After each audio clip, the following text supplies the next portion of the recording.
Is 13 a lucky number? I hope so. I hope so too. I hope it is for us. Lucky 13. Yeah.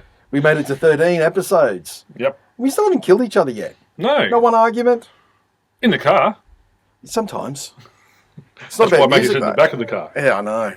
I said, why do I have to sit here with all the crap? I've got my book in the front seat. That's right. You've got all the tables and chairs and everything. Yeah. And I was like, oh, what am I sitting in the back seat for? Lucky you didn't get a ride with me at all. Well, lucky anything. Yeah. 13, a lucky number, episode 13. Welcome back to the podcast. Welcome back to the podcast. Hope you're enjoying it. Hope the Music Bar. Music Bar podcast. Hope you enjoyed the one about the Rock and Roll Hall of Fame. It's a bit of an interesting one. Mm-hmm. And all the other episodes too. Leave a comments, everything like that. Subscribe, join up, tell friends, tell neighbours. Just get on Facebook and just tell people overseas. And I hope you liked the first edition of our little segment during the week. Oh, yeah. Dan did. That's right. That was pretty good. I hope you liked that one. Yeah. Right, well, it's all got to start somewhere, Chris, doesn't it? It does. It all had to start somewhere. Yes. So let's go back in time. Let's get into the DeLorean. Oh, yeah, nice. Okay. Good choice. I know. We're getting to the DeLorean. I've got the flux capacitor going. Mm-hmm. And we're going to go back in time to where it all began. We're talking about this thing called rock and roll music. Yeah. And, one of the things I like to do, we like to, talk about what's happening now and talk about how it happened back then. And we've gone back, we did the 80s and we've done the 91 and we're going to, like going back. I love going back and looking at where the whole thing started. Yep. And so where do you think it started? It's impossible to tell. It is. The end. Hope you enjoyed the podcast. Make sure. I think everyone has their own opinions on it. That's the thing. Yeah. And like I said, I think last podcast I mentioned Fats Domino. Yes, you did. I was watching something the other day with him, and they were talking about how he kind of like started a lot of the first kind of rock and roll style of music. Yeah, and the segregation was changing because people who were white wanted to go and dance these songs that he was playing in these places that were only black. And that's just like, wow, this is amazing. That's kind of how it was very... It's funny, look, that's a good way to start. Mm. We can go to Fats Domino, but he's just one of many. Yeah. Because at the time, rock and roll was a jazz euphemism for sex. Right. So that's where the essential thing is. Rock and roll is music to have sex to. Yep. That's why the people thought it was demonic, I suppose. Yep. But it didn't. Not one person came out and went, "Here it is, rock and roll. We're going to do it." The term rock and roll had been around. Let's rock and roll all night with jazz songs and stuff like that. Yep. But a lot of it was relegated to, as you said, the black community. Yep. There were the white kids who liked jazz, the beatniks in the early 50s, Mm-hmm. and they smoked reefer, mm-hmm. and they were considered, whoa, those kids were bad. Yep. Those kids were really bad. So it's amazing that the origins of this music that we love, talk about, obsess over, collect, everything like that, it started in the southern states of America. Yep. New Orleans. Or Memphis. Yeah. Or somewhere. It all started in... Well, Fats Domino was from New Tennessee Orleans. is the state. No, New Orleans is the city, yeah. Yeah. But these southern states, the Bible Belt, so to speak, the segregation. Yeah. It all started there. And as you said, people like Fats Domino came along, and it was the white kids who wanted to come and dance to this music. Yeah. So it starts with the blues. It starts with the blues, and it's also a bit of country in there too. Yeah. Country was quite a big. You're looking at, because I'm going to go deep into the heart of Texas in this one today.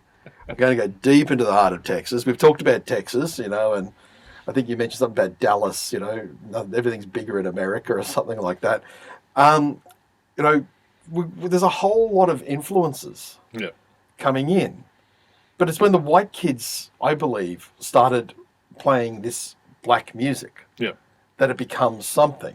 Yeah. It's when a kid called Elvis Presley, a funny-looking kid from Elvis Presley, gets these old blues songs, but they speed them up a bit, don't they? Yeah, they did. The kids sped it up a little bit.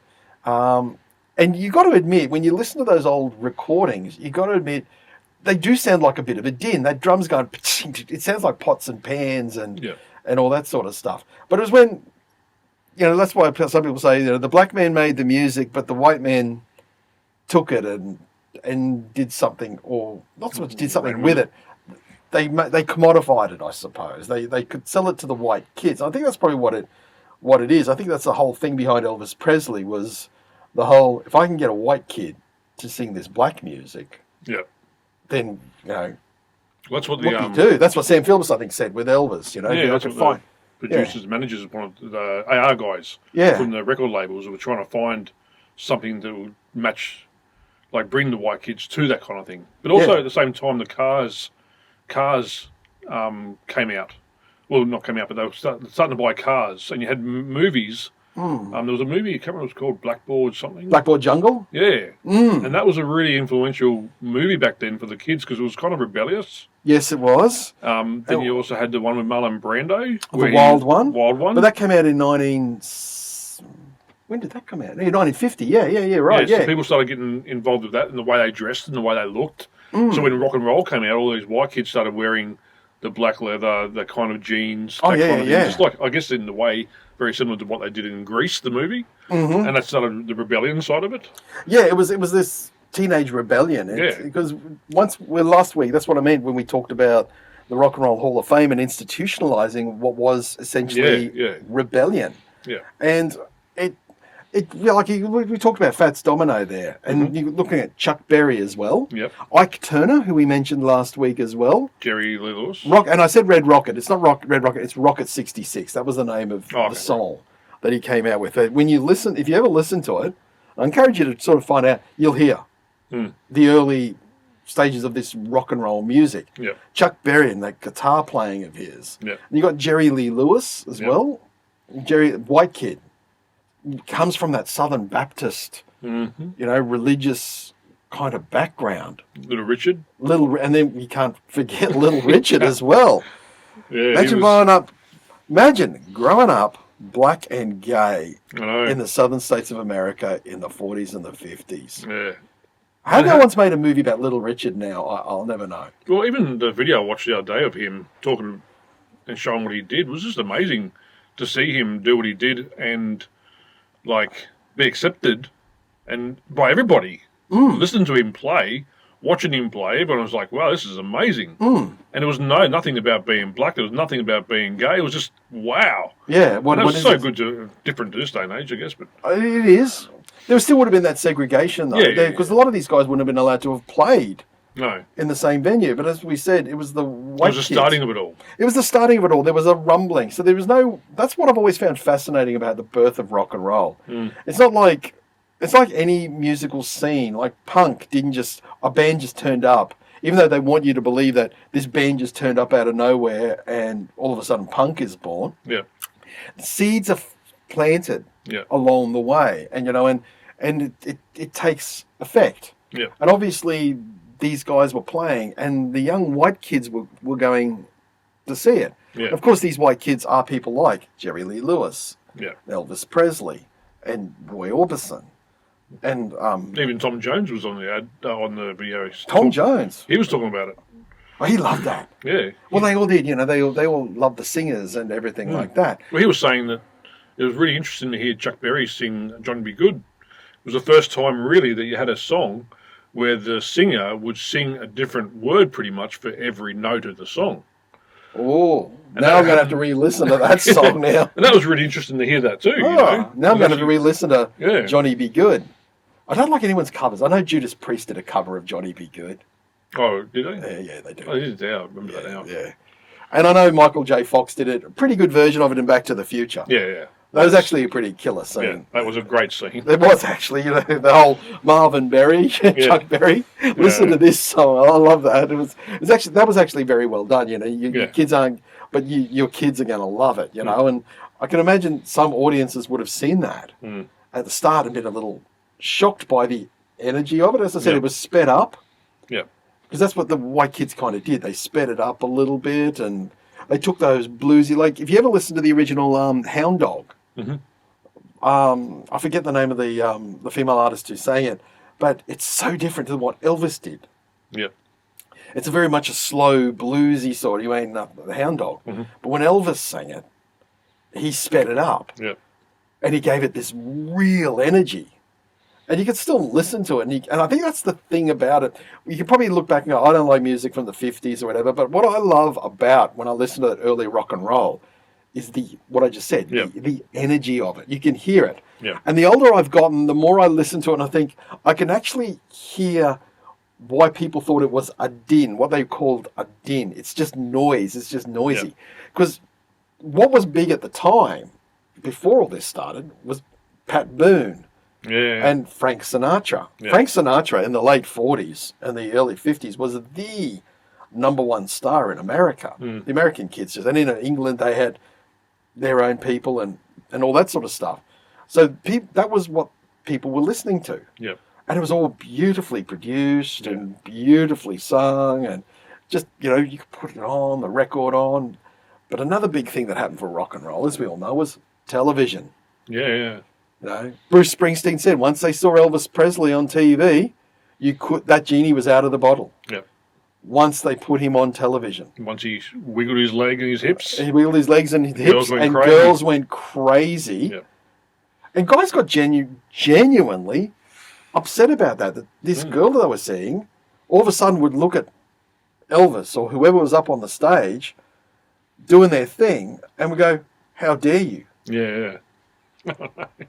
It's crazy. Isn't it crazy? Yeah. They didn't sort of look at it. It took a while. The women got onto it first, didn't they? But then the guys started dressing like him. Well, that's The it. hair, all that kind of thing. Well, my dad had an Elvis hairstyle, he said. They all did. Oh, really? Some guys kept their Elvis hairstyles right up until after Elvis died. There's a whole generation of old blokes, and they've still got the quiff and the sideburns and everything. It's like, and the ducktail haircut. It's like, it never got better than 1957, did it? So, you can just imagine, and I said it's that energy and the noise of it all. Because you really listen to that, it sounds like it's all recorded in one studio, which it was, with one mic or whatever. And they weren't sort of playing these instruments; they were kind of hitting them almost. Yep. You watch, you see the old double basses they were playing; they were hitting them in a way. And it also was the amplification. It was a step toward the amplification of music. And the distortion. Because that was it. It was all coming out of electronic amplifiers. Yeah. And it was loud. And you had to keep turning up louder. Yeah. Because the more shows they were playing, the more the girls would scream, the more they couldn't hear themselves. So they had to keep turning everything up louder. And you just imagine, and the thing was, it was still this kind of unattainable thing for them. It was like this, not everyone, it wasn't the start of bands, so to speak. No, they were still very solo artists. Well, yeah, and also who was writing the songs? That was the big thing. It was always, you never knew, there was not a thing to know who was writing the songs. A lot of them were older songs that were redone. Professional writers, that sort of thing. You had, probably the only one, Chuck was writing his own songs. Right. Chuck Berry would have been writing his own stuff. And I'm sure Little Richard... He was a lot older, though, too, than the rest of them. Oh, he looked older. I'm pretty sure he was. A little bit older than the rest. I think he was already in his late 30s or mid-30s. He might have been. When he came out.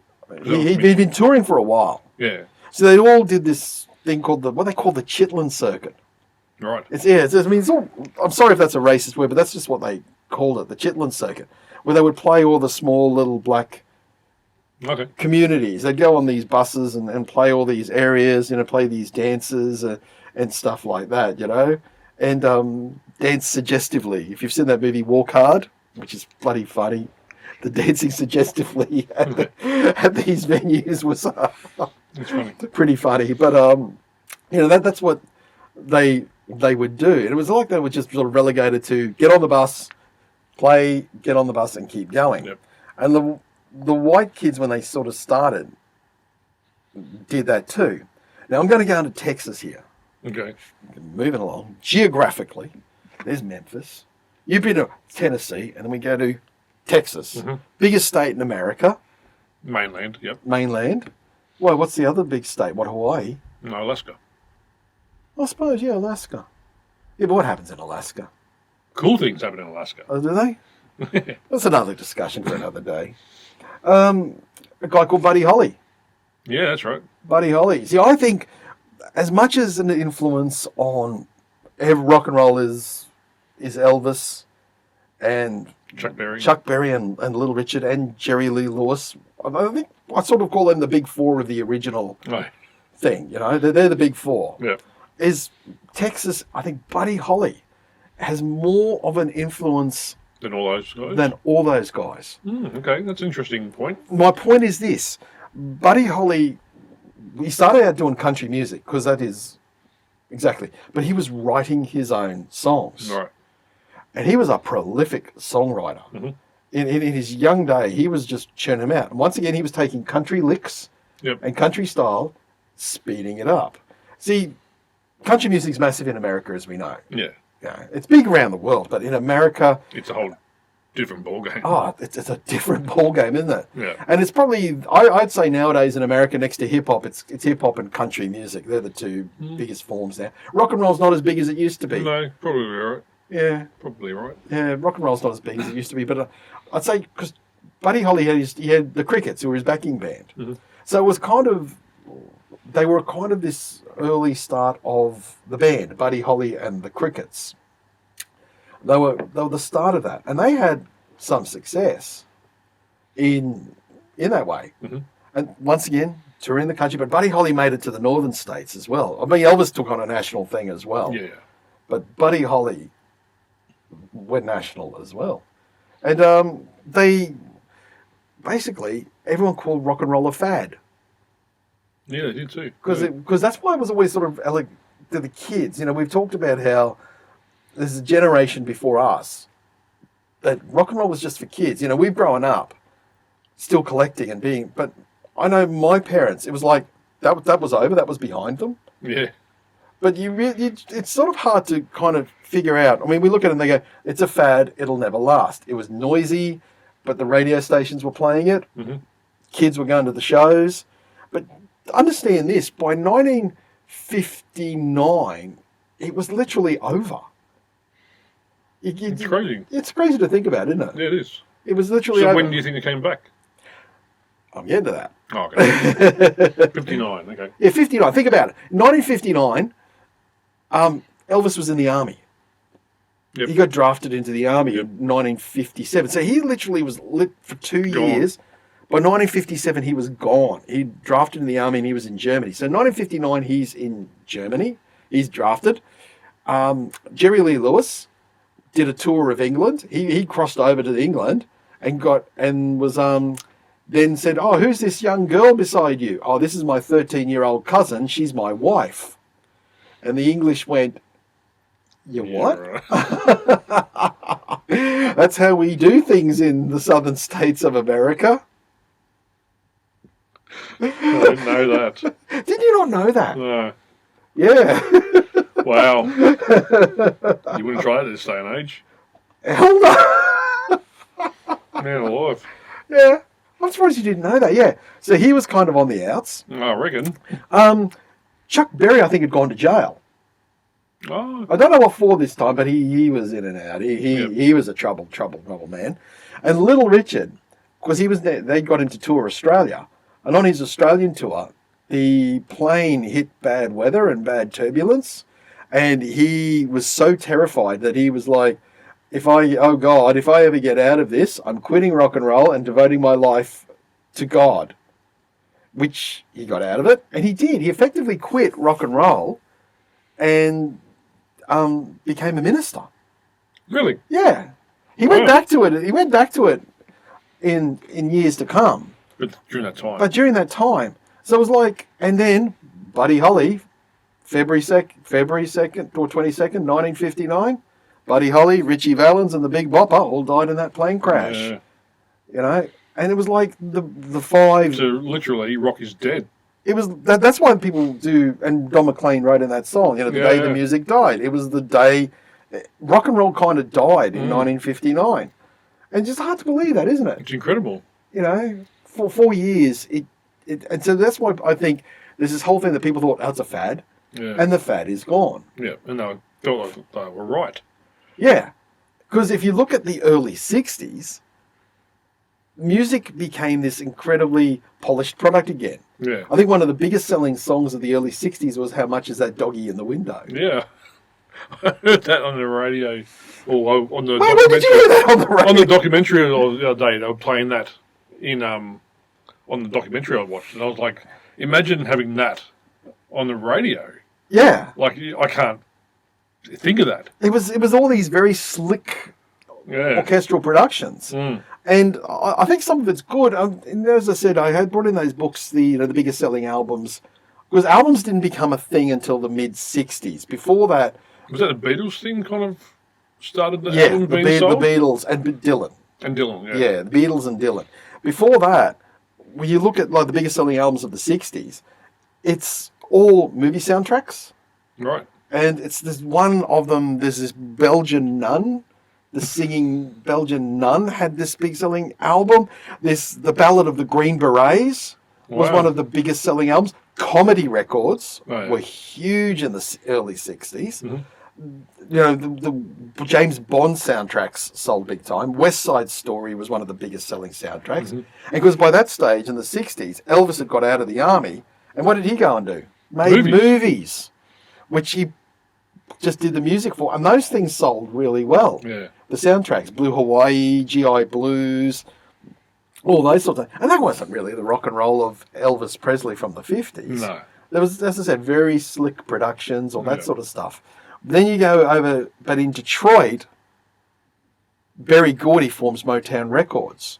And you got these soul artists. You got all those Motown artists that are coming out in the early 60s. And you've also got down south, Aretha Franklin's coming through. So all these, we talked about the 500 songs of all time. Yeah. You know, those soul artists, Sam Cooke, are coming out. Once again, it goes back to the black artists. The black artists kept it going. But, Dancing in the Street by Martha and the Vandellas, it's got to be an influential song. Yeah. I mean, how many people have bloody... Covered that. I know. A lot. Yeah. Have you ever watched the David Bowie, Mick Jagger version recently? You've got to ask, what were they on? Those two together are as high as kites, Mick. I know. There's no way you could have made that video with sober. Sober. No. They both look like they're just like...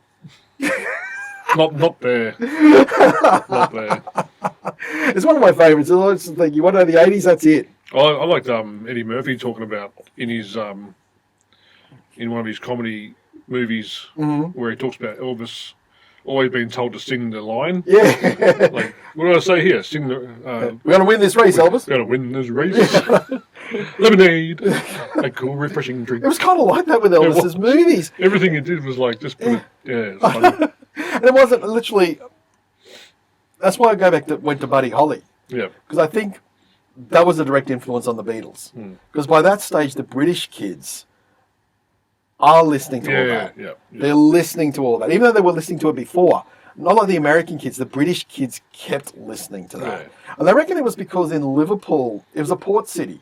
So all the sailors would come with their records and stuff like that, and sell it to these British kids. And, you can imagine a young John Lennon and Paul McCartney are buying these records, and they loved Buddy Holly, and they learnt all those songs. Yeah.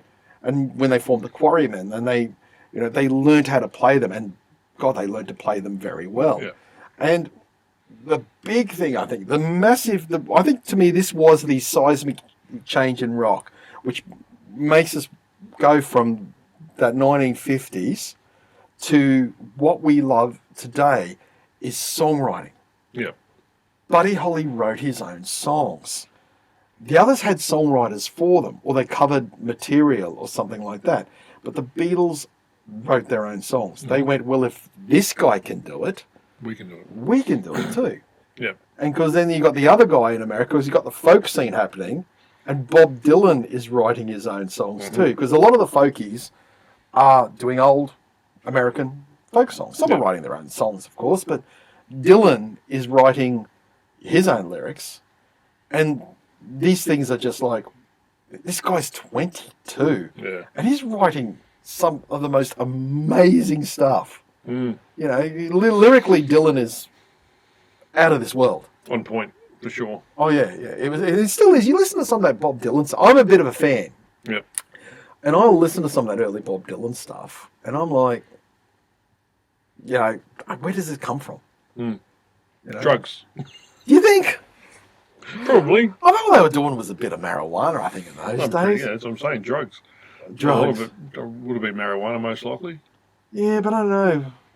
Never made me want to write lyrics like that. It just made me giggle a lot and in the end fall asleep. Yeah. Maybe it's mushrooms. Well, I think LSD came about in the mid-60s or something. Like. Once I think you can tell when the LSD hit in because everything kind of went... Pink Floyd were born. Yeah, Pink Floyd. It was like... Wait, what? Pink Floyd? What the hell's a Pink Floyd? You know, which one's pink? It's funny how you're saying that music came from Buddy Holly from Texas, went to England, and then the rock started there with the Beatles, and then later on, the British heavy wave of music went back to America and started the thrash scene. It's amazing. So went from Texas or from the States to England, and then another scene was created based on what started originally in the same country. It's funny that because I remember reading once someone said about anything to do with music, the Americans seem to start it, but the English seem to refine it. Yeah, yeah. And it's funny with the Beatles coming because once the Beatles, there's this thing I remember hearing Steve Van Sant say. Was it February 3rd, 1964? There were no bands in America. Not a single one. Then on February 4th, the Beatles played on the Ed Sullivan Show. Oh, yeah, yeah. Then on February 5th, every garage in America was getting filled with guitars and amplifiers and drums and people were starting bands. I think that's where the real thing of rock and roll started, was when the Beatles went, we play our own instruments, we write our own songs, we sing our own songs, we do all of it ourselves, and everyone went, you mean I can do that too? Yes, before that it was all big band stuff. It was, wasn't it? Like behind Little Richard, it was a big band. There was a band. They weren't writing their own, they were backing bands. They were backing bands, and they were hired musicians. Yeah, they were backing bands. Yeah, so I guess... I mean, I'm sure Little Richard wrote a wop bop a loo bop a lop bam boom, which to me is still one of the greatest lyrics of all time. I mean, when you think about that, you know, when you really look, and that's why everyone sort of goes back to the Beatles. It's not so much they say, the early Elvis and stuff like that, but it all ends up going back to the Beatles. These four guys from Liverpool who kind of changed the world. And they were a bit exotic. See, the Americans like to think of the English as being exotic. Yeah. They did back then. Nowadays. Well, the Beatles used to dress up differently to what we know them as. Didn't they wear leather and... When they first started, because they went to Germany. Right, okay. And as the Quarrymen and became the Silver... Well, they went to Germany and they played in Hamburg night after night after night. So they were as tight as anything. Yeah. As far as, you know... And when they were over there, I think they got photographed with the black leather and they became the Silver Beatles. And Stu Sutcliffe was still in the band at that stage, but when they all came back to England, he stayed in Germany. Right. When the rest of the band came back to Big mistake, mate. He ended up dying of some brain hemorrhage or something like that. I'm surprised when he knew what he missed out on. He stayed for love. Oh, really? Yeah, have you ever seen that movie? I can't remember what it's called. Backbeat. He fell in love with the photographer who took those photos, those famous photos of them in the black leather. The Astrid, I think her name was. He fell in love with her. Right. And when they were going back to England, he wanted to stay in Germany with her. So there you go. There you go. Love, mate. Crazy. Love. But then they got back to England and changed their look. Yeah, they changed their look. They hooked up. It's very much like Buddy Holly look, isn't it, really? I don't know. Yeah, the suits and everything. Yeah. Buddy Holly had the monkeys there too, though. No, we're not talking. The monkeys are a different thing. Okay. People will kill you for that, dude. If you as in the look. Well, the Monkees were a manufactured group, and they came out in the 1967 or something like that. Stock Aikman Waterman were around by then, were they? Oh, mate, they were manufacturing. People can tell you Led Zeppelin were a manufactured group. Really? Yeah, people do say that, though. Wow. Well, you think about it, at the time, Jimmy Page was... he was like the hot session guy. Right. Yeah, he was the guy. They reckon in anything that came out of England in between 1966 and 68 when he formed Zeppelin was him. Okay. Like if there was a session, he either played on it, or he co-wrote it, or wrote it, or something like that. Yeah, he was the guy. Like Steve Lukather. Yeah, Steve Lukather. Yeah. I think he's played on everybody's albums. Oh, hasn't he? What? Man alive. Man alive. Crazy. Yeah, well, that was Jimmy Page in the 60s. Oh, he played on everything. And John Paul Jones was a session player too. Yeah. And so when he originally tried to get, I think I might have said, Keith Moon and John Entwistle from The Who to join he had this idea for a band, a heavy blues band. Okay. And they all said, yeah, right. No, we're in The Who, mate. Yeah. Who? I like The Who, but they were good, but Led Zeppelin were better. But so that's where we all the things that we like, it comes from the Beatles. Springsteen, the Beatles. Ozzy Osbourne, he's always said it's the Beatles. And that's where I'm going back to Ozzy here, but the Ozzy had that sense of melody. Yep.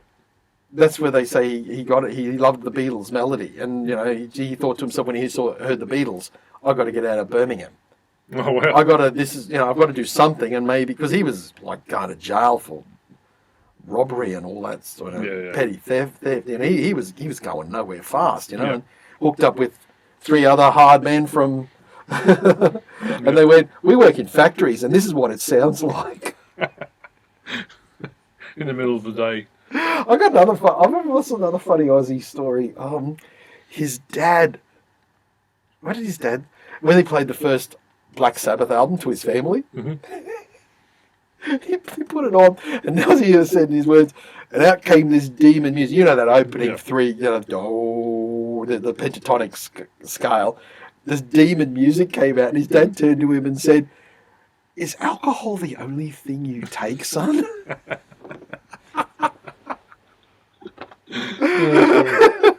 Can you imagine that? That's good. So that's where that's what I like to sort of look at. I do like to think what we like, it comes from somewhere. Yeah. It all does, and it all sort of comes from and when you really listen to those early Beatles too, it's still clangy. It's got this clangy sort of sound to it. Yep. Like they're hitting everything as hard as they can. But they've got this incredible melody. But you can understand why people went, they're noisy, and they've got long hair, and then they're going to corrupt the youth and stuff like that. Yeah. But, I like the cute one, that little drummer. He's a cute little drummer. Yeah, the guy could barely hits the drums. You sort of sit there going, there is a drummer there. Yeah, no, he was very soft, wasn't he? Yeah, but he kept it together in some capacity. Yeah. Yeah. Lucky for him. Lucky for him he didn't leave and meet a girl. Yeah, lucky for him, he replaced another guy called Pete Best or something like that, I think. Something like that. And I think when they toured Australia in 1963. I remember looking at some stats of that. They did 2 shows a night. Oh, really? This is it. A Beatles set lasted 30 minutes. Yeah, I guess it would. Their songs are only like 2 or so minutes. Oh, they are. 3, yeah. 2 minutes. Short. Yeah. I remember someone, we were going through some Beatles songs, and it's like opening chord or riff or whatever, first verse, second verse, or first verse, bridge, chorus, within the first 40 seconds. Wow. They hooked you like that. That's what you call the standard for pop music. It's like, like even Nirvana, and we talk about even Kurt Cobain, they had to say to Kurt, John Lennon would have done this for him to do it. Yeah. It's like something John would have done. Like even Kurt Cobain, he got all this punk from everywhere, but to him it was still the Beatles. The melody had to come from the Beatles. They had it all. And let's say I've got to do an overdub here, and you go, I don't do overdubs. Well, John would have sung a harmony. John Lennon would have sung the harmony there. Right, okay. I'll do it. That sort of thing. That's funny. Yeah, well, there you go. It's an interesting look back, isn't it? Yeah. Sadly, it's only Beatles that comes up as the main. Why? Why don't you like them? Oh, it's just, I don't know. It's not that I don't like them. I'm not into their music. I just find it really dull and boring. Really? Oh, I never really got into any of their music. yeah, I don't I understand the history. I understand why everyone loves them as much as they do, and Oh, no. I get that. It's essential listening. I just in my can't books. listen to it. I don't listen to it. It's essential listening in my books. Yeah, I know. Years ago, I bought. They came up with those box sets, the remastered box sets, and I bought that. Mm. I wish I bought the mono ones actually, because I there's something about mono recordings. Really? Yeah, there is. To me, there's something about mono recordings. There's something about You're showing your age. the density of mono recording. Yeah. You know, there's something about it. But I bought the stereo box set. You can't get the mono ones anymore. They were like Hotcakes. Hotcakes, yeah. Beatles collectors, man. Yeah. Yeah, but I bought them as an essential thing because to me it's like what I just said. This is, if you want to know anyone like my kids who haven't, but it's still sitting there. But if my kids ever said, Dad, where does it all come from? There it is. Mm. This is the Beatles box set. There it is.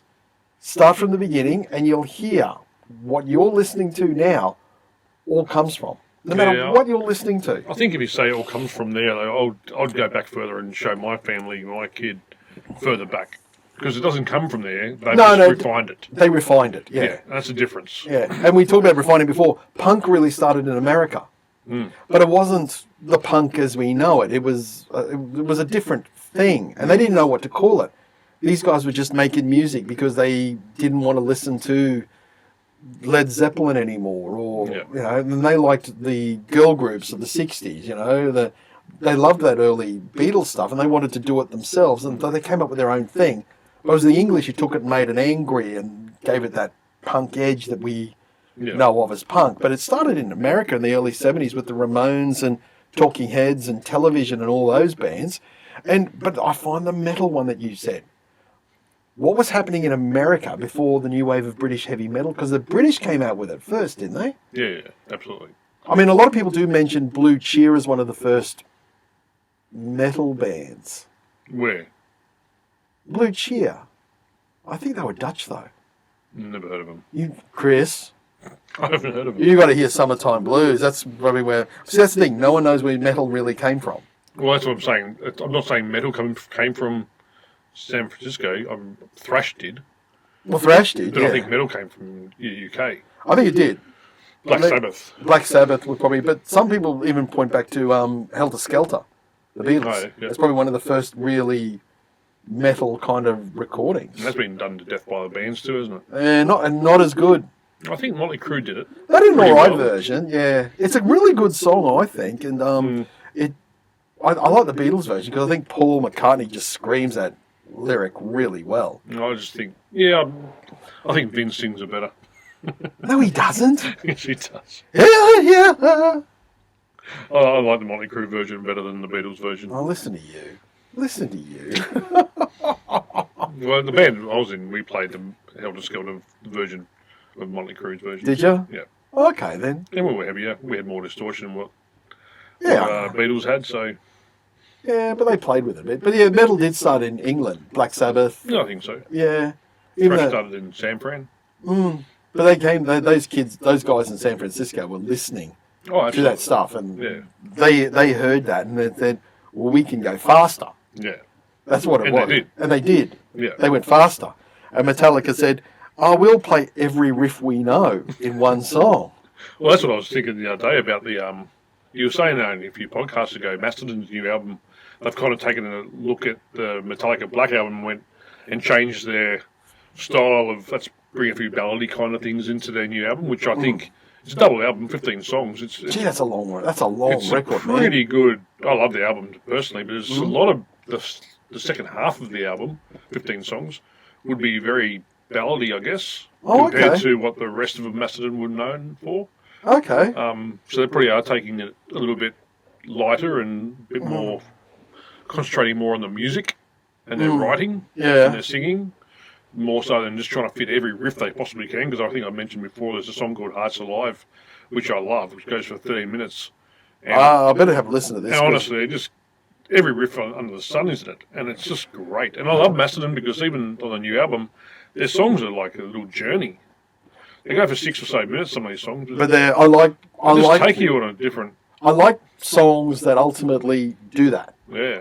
That's why I do like long songs, but I do like songs that start somewhere and like a great movie. Yeah. By the end of it, I'm in a different place. Yeah, absolutely. I love movies and songs like that. Yeah. Yeah. So anyway, that's a little thing. I just wanted to talk about where it all came from, Chris. Yep. Give it some context and have you sit there and go, that's all right, Dan, but the Beatles still are not good in my opinion. I'm not saying they're not good. I'm just not a fan in the sense that I won't listen to them. But you're not a fan of Ronnie Dio. Why would you be? Why do I do this? Because I love my company. I do, Chris. I do, and I love doing this. And it's time to go. Yes, it is. Let's wrap this up right now. Thank you very much again for watching. Okay, and comment. And the review this week will be from Chris. Yes. And I can't wait to see what it is. We've got to try and pick something too. Like mine was pretty interesting. I got to admit, because you probably never heard me talk about it. I mean, Chris's is interesting too, and I think that's the thing. We want to show that we know. Well, we don't want to know everything about it, but we've got a pretty broad palette of tastes between the two of us. My album that I'm choosing is very different. Yeah. I've heard a bit of it, and I was a little surprised. But yeah. But anyway, like, subscribe, put thumbs ups, and all that sort of stuff, and comment, beep your car horn, whatever, please. Skywrite. We'll talk to you soon. See you next week. Have a good day. Bye.